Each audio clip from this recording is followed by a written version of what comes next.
देख रहे हैं द फुलझड़ी और मैं श्रुति।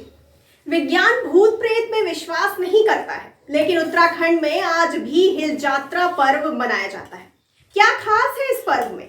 एक ऐसा भूत जिसने प्रजापति दक्ष का सिर काट दिया था, लेकिन वो जब खुश होता है तो आशीर्वाद देता है, क्रोध में विनाश का स्वरूप बनता है। आज हम उसी लखिया भूत की कहानी लेकर आए हैं। ये कहानी 5 शताब्दी पुरानी है। ये ऐसी कहानी है जिसे आज भी लोग बड़े उत्साह के साथ बताते हैं। वैसे तो हिंदुस्तान की धरती पर कई सारी पौराणिक कथाएं हैं, लेकिन भूतों की ये कहानी काफी प्रचलित है, जो नेपाल तक फैली है। आज इसी मेले के रहस्यमयी बातें हम आपको बताएंगे। हिल जात्रा की असल शुरुआत पिथौरागढ़ जिले के कुमौड़ गांव से शुरू हुई है। कुमौड़ गांव की हिल जात्रा का इतिहास करीब 500 साल पुराना है। कहा जाता है कि इस गांव के 4 मेहर भाई नेपाल में हर साल आयोजित होने वाली इंद्र जात्रा में शामिल होने गए थे।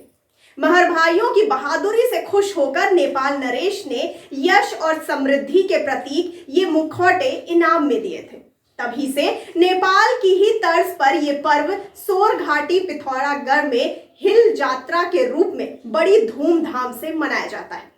इस पर्व में बैल, हिरन, चीतल और लखिया भूत जैसे दर्जनों पात्र मुखौटों के साथ मैदान में उतारकर दर्शकों को रोमांचित करते हैं। इसके अलावा पहाड़ के कृषि प्रेम को भी दर्शाते हैं। इस पर्व का समापन लखिया भूत के आगमन के साथ होता है, जिसे भगवान शिव का गढ़ माना जाता है। लखिया भूत अपनी डरावनी आकृति के बावजूद मेले का सबसे बड़ा आकर्षण है, जो लोगों को सुख और समृद्धि का आशीर्वाद देने के साथ ही अगले वर्ष आने का वादा कर जाता है। सदियों से मनाए जा रहे इस पर्व को हर साल बड़े हर्षोल्लास के साथ मनाया जाता है। कथाओं के अनुसार हिल जात्रा के मुख्य पात्र लखिया भूत को भगवान शिव के प्रमुख गढ़ वीरभद्र का अवतार माना जाता है। वीरभद्र भगवान शिव की जटा से प्रकट हुआ था।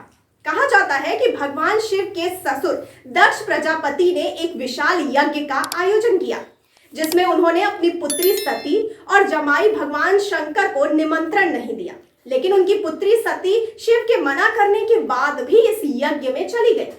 यज्ञ स्थल पर दक्ष प्रजापति द्वारा शिव का घोर अपमान किया गया, जिसे सती सहन नहीं कर पाई और यज्ञ की अग्नि में कूदकर भस्म हो गई।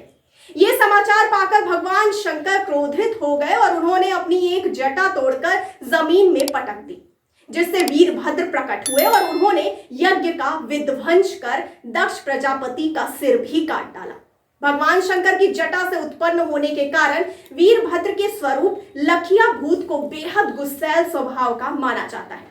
यही कारण है कि मैदान में आते समय लखिया को लोहे की चैन से जकड़ा जाता है। हिल जात्रा पर्व का आगाज भले ही महर भाइयों की वीरता से हुआ हो, लेकिन वक्त के साथ साथ इसे कृषि पर्व के रूप में मनाए जाने लगा है। धान रोपती महिलाएं और बैलों को हाँकता हलिया पहाड़ के कृषि जीवन को दर्शाते हैं। तेजी से बदलते इस दौर में जहां लोग अपनी संस्कृति और सभ्यता से दूर होते जा रहे हैं, वहीं सोर घाटी के लोगों का अपनी संस्कृति के प्रति लगाव अनूठा उदाहरण पेश कर रहा है। तो आपको हमारी ये जानकारी कैसी लगी, हमें कमेंट बॉक्स में कमेंट करके जरूर बताइए और साथ ही साथ हमारे चैनल को लाइक, सब्सक्राइब और शेयर करना बिल्कुल ना भूलिए। तो आपको हमारी ये जानकारी कैसी लगी, हमें कमेंट करके जरूर बताइए और साथ ही साथ हमारे चैनल को लाइक, सब्सक्राइब और शेयर करना बिल्कुल ना भूलिए और मुझे दीजिए इजाजत। धन्यवाद।